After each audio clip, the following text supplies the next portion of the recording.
Menteri Komunikasi dan Informatika Rudiantara menegaskan pelaku yang menyalahgunakan data seperti nomor induk kependudukan dan kartu keluarga dalam registrasi SIM card dapat diancam pidana. Kasus ini merujuk pada salah satu penyalahgunaan nomor NIK dan KK dari pelanggan operator Indosat Ooredoo yang telah dipakai lebih dari 50 registrasi nomor seluler lain. Menkominfo meminta jika ada pengguna NIK dan KK mengalami kasus yang sama agar melaporkan ke pihak operator. Menkominfo juga meminta masyarakat untuk tidak membuang dan menaruh data pribadi seperti KK dan NIK di sembarang tempat. Jangan memberikan fotokopi atau informasi kartu keluarga atau NIK kepada badan yang tidak mempunyai otoritas. Kalau orang fotokopi digelar, kemudian dikopi, kemudian diupload ke dunia maya, sekarang bosnya bisa cari. Saya bisa dapatkan kartu keluarga NIK yang di dunia maya, dan itu available, itu ada sebelum program registrasi.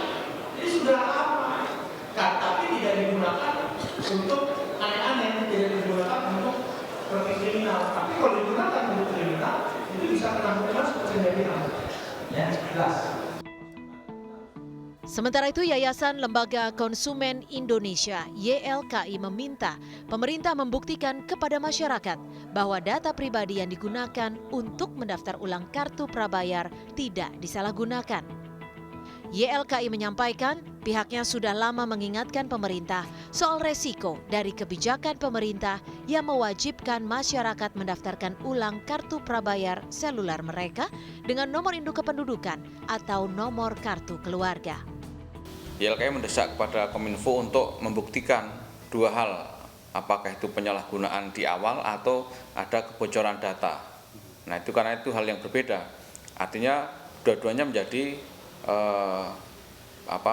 sesuatu hal yang harus direspon dengan cepat agar jangan sampai meluas, ya, misalnya penyalahgunaan data. Nah kenapa seperti itu dan bisa diakali oleh konsumen seperti itu. Nah ini artinya harus ada perbaikan sistem terhadap IT ataupun sistem pendataan di Kominfo atau operator itu sendiri. Kasus dugaan kebocoran data mencuat pasca proses registrasi ulang kartu prabayar melewati batas waktunya bulan lalu. Salah seorang pelanggan Indosat Ooredoo menyampaikan kegudahannya melalui cuitan di media sosial. Pasalnya, nomor induk kependudukan dan kartu keluarga miliknya digunakan oleh lebih dari 50 nomor yang tidak ia miliki. Pihak Indosat langsung merespons dan membersihkan nomor-nomor siluman itu. Tim Liputan, Kompas TV. Saudara, Kementerian Komunikasi dan Informatika membantah adanya kebocoran data nomor induk kependudukan yang digunakan untuk registrasi nomor seluler, melainkan adanya penyalahgunaan NIK dan juga kartu keluarga.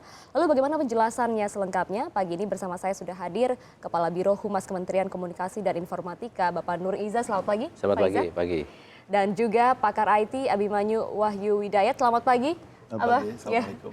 Dan waalaikumsalam, dan tentu kami juga mengundang partisipasi dari Anda yang ada di rumah di nomor interaktif kami yang dibuka di 021 536 60500. Kita langsung saja Pak Iza, tadi sudah kita dengar pengantar adanya keluhan masyarakat nomor yang tidak dikenal terdaftar atas nama mereka, kemudian nomor kartu keluarga dan juga NIK atau juga nomor KTP-nya. Ini sebenarnya ada kebocoran data kah atau ada penyalahgunaan data yang terjadi? Ya. Perlu kami tegaskan bahwa tidak ada kebocoran data dari proses registrasi. Karena memang yang terjadi di lapangan sejatinya tadi di pengantar tadi disampaikan oleh Pak Menteri Kominfo dan juga disampaikan oleh Dirjen Dukcapil Bapak Zudan juga. Karena selama ini masyarakat secara sadar atau tidak sadar banyak memanfaatkan data kependudukan, dokumennya untuk berbagai keperluan sehari-hari. Misalnya untuk daftar sekolah, untuk ikut kegiatan di sekolah, ekstrakurikuler juga butuh KK juga. Kita daftar kartu kredit atau ikut apapun kegiatan klub, kita diminta untuk membawa kartu keluarga juga misalnya. Jadi data kita itu ada di mana-mana. Ya, data inilah yang menjadi alasan sehingga orang bisa memanfaatkan. Makanya yang menjadi penekanan terpenting kepada masyarakat agar dokumen kependudukan, misalnya KTP, kemudian kartu keluarga, jangan sampai tersebar, jangan sampai tercecer. Kalaupun kita minta bantuan untuk pendaftaran, jangan sampai itu difoto atau kita ngasih fotokopi misalnya, itu jangan sampai. Jadi kami tegaskan tidak ada kebocoran dari sisi proses registrasi, baik itu dari Kementerian Dalam Negeri, Kementerian Kominfo maupun dari operator.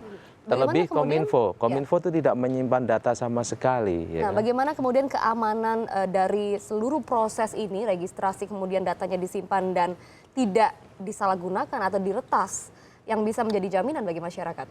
Ya. Intinya di dalam registrasi, masyarakat hanya mengirimkan 2 variabel atau data, yaitu NIK, nomor induk kependudukan, dan nomor KK saja.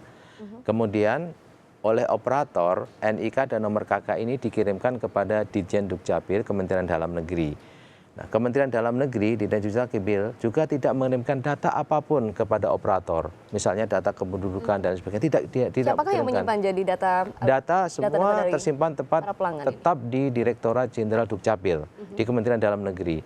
Dukcapil hanya mengirimkan notifikasi sesuai atau tidak sesuai. Kalau ternyata NIK dan nomor KK itu sesuai, maka operator akan memproses datanya valid, kemudian diberitahukan kepada pelanggan bahwa registrasi Anda sudah berhasil. Itu saja. Jadi tidak ada data kependudukan yang disimpan di operator. Untuk menanggapi banyaknya keluhan masyarakat akan data mereka yang digunakan oleh berbagai nomor begitu yang terdaftar, seperti apa langkah yang sudah diambil? Kalau ini sudah menjadi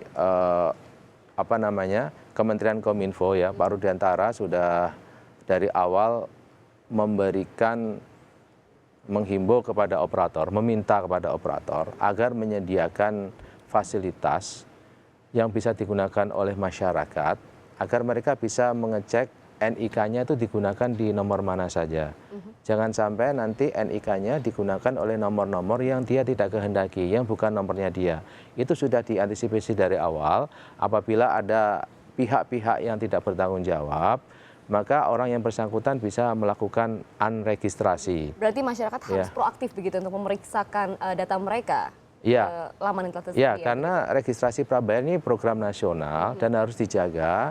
Salah satunya kontrol juga dari masyarakat juga. Pak Rudiantara menekankan agar data yang valid ini betul-betul valid. Tidak hanya dari sisi angkanya saja yang valid, tetapi juga kepada orang yang memang berhak, yang memang valid. Baik, saya ke Mas Abimanyu lagi untuk mengomentari ini. Melihat adanya keluhan masyarakat, kemudian ada juga kecurigaan bahwa ada data yang bocor. Dari sisi Anda mengamati, apa yang bisa dikomentari? Kalau dari sisi telematika, kebocoran mungkin saja. Sangat bisa ya, sangat banyak channel yang bisa bocor. Kalau dari Kementerian Kominfo tentu bilangnya tidak ada bocor. Tapi beliau sendiri tidak bisa menjamin 100% berani sumpah misalnya, kan nggak mungkin. Hanya bilang tidak ada bocor. Tentu tanggung jawabnya untuk menenangkan masyarakat. Tetapi kalau saya lihatnya dari sisi awareness. Awareness kita adalah bahwa dalam melakukan registrasi ini, kita memang tidak melakukan registrasi berbagai data macam-macam, hanya menjodohkan nomor kartu dengan nomor kartu keluarga, NIK dan kartu keluarga. Di Dukcapil tadi dibilang juga hanya menjodohkan itu. Dan bagi para pelaku, atau dalam dibilang oknum, yang dibutuhkan juga bukan data pribadi, karena data-data yang kayak gitu nanti kepakai kalau orang mau register ke bank yang lain. Tujuannya sekarang bukan untuk ke sana. Tujuannya ada bagaimana dia bisa terregistrasi di selular, ya, di operator selular, tanpa menggunakan KTP-nya ya sendiri, tapi menggunakan data orang lain. Kan begitu. Ya kan? Nah, kemudian setelah ini bilang dijodohkan matching dua nomor ini, masuk ke penggunanya, ya nomor tersebut kalau HP aja sekarang kepakai orang lain, HP-nya sudah mulai bisa, ini ada registrasi nih, ada SMS, ya kan, bisa digunakan. Kalau bukan dari sisi sana, dari sisi operator selular misalnya, yang namanya data saat itu dikirimkan, ditransmisikan, nggak langsung komputer ke komputer, mediasinya banyak sekali. Setiap pengantar mediasi ini selalu ada pertinggal, ada yang namanya log, pasti harus dilakukan. Kalau nggak ada log berarti malah programmernya harus bertanyakan, kok nggak bikin log. Log ini untuk dikonfirmasi apakah data tersebut sudah pernah terkirim, kapan terkirimnya. gitu loh. Nah, log-log ini kalau belum sempat di purging, istilahnya dihilangkan, kemudian diambil oleh pihak-pihak yang lain atau lagi di backup dari log ini saja sudah bisa digunakan, data ini bocor ya sudah bisa kemana-mana. Sudah banyak memang keluhan orang yang memang nomornya terduplikasi, ya kan, memang Kominfo juga sudah melakukan bahwa mensosialisasikan baru belakangan, di awal sih enggak ya, baru belakangan, mengenai cara untuk menguji nomor-nomor apakah nomor kita terduplikasi atau tidak. Kelemahan prosedur ini adalah kalau cek di semua operator seluler, bahwa kita yang bisa cek adalah hanya nomor apabila terduplikasi di level operator tersebut. Apabila nomor kita diduplikasi digunakan orang lain di operator yang lain, kita nggak bisa ngecek. Misalnya saya ikut operator A, ya, kemudian saya cek nomor saya ada yang duplikasi nggak, saya bisa cek, saya bisa ketahuan kalau ada. Tetapi kalau enggak ya udah gitu kan. Nah, tapi kalau umpamanya sekarang penggunanya menggunakan di nomor yang lain, saya nggak pernah tahu. Berarti harus satu persatu begitu diperiksa? Harus satu persatu, berarti saya harus beli dong. Harus beli SIM card dari sini. Ini kerja sama Kominfo sama operator seluler apa enggak, bercanda ya. Nah, tetapi sekarang kalau kita lihatnya harusnya sebagai pengguna, kita kan sekarang adalah kita pengguna dari data Dukcapil, kita pengguna data dari operator seluler. Nah, dengan di sini kita bilang kita sekarang mau ngecek nomor KTP kita saja, dicek langsung kemudian kesebar sama semuanya. Kelihatan nggak digunakan di nomor mana saja? Itu yang harus kita punya kemampuan untuk dicek. Yang kedua adalah kemampuan untuk mengklarifikasi sama operator seluler bahwa we are the one, we are the owner. Berarti untuk melakukan itu kita nggak bisa lewat online. Bagaimana mungkin lewat online? Ada 50 orang yang mengaku nomornya sama. Kemudian salah satunya mengaku bahwa dia pemiliknya. Yang 50 juga nggak ngaku, ya kan? Akhirnya yang bisa mengaku adalah mereka yang datang sendiri ke gerai menunjukkan KTP-nya. Ya kan, berarti ini ada prosedur tambahan, sudah menjadi korban, dia harus menunjukkan nomornya kemudian untuk di-clearkan, gitu loh. Kelemahan di sini apa? Prosedur di awal yang diterapkan sama Kominfo dan Dukcapil ini salah. Salahnya apa? Saat ada seseorang sudah register, kemudian ini sudah dikirimkan datanya, harusnya sejak saat itu dikunci. Jadi ada yang register lagi, dia bilang, oh nomornya sudah dipakai. Ya? Kan Dukcapil yang paling tahu, kesekian banyak operator seluler masuknya ke Dukcapil. Harusnya diminta sama Kominfo Dukcapil, kalau ada nomor lain lagi yang minta, selesai ya. Sudah digunakan gitu loh. Tapi tidak bisa kemudian membeli lagi nomor lain? Dengan adanya duplikasi ini berarti kan terbukti ada banyak yang bisa bocor, yang bisa masuk ya kan. Nah, hal ini sudah terjadi. Kita nggak bisa saling salah-salahin lagi, gimana sih prosedur, namanya kelewatan manusia. Salah prosedur atau gimana. Ini sekali seumur hidup kita lakukan ini kan. Bagaimana sekarang kita adalah harusnya kewajibannya segera membersihkan itu, membereskan itu. Saya level masyarakat bersama 250 juta orang sudah diminta untuk patuh pada Kominfo untuk mengikuti pendaftaran ini sampai 28 Februari. Sekarang kewajibannya Kominfo harusnya sejak 28 Februari lebih 1 detik bertanggung jawab untuk membersihkan, melindungi data kita. Kita masyarakatnya yang menyerahkan datanya.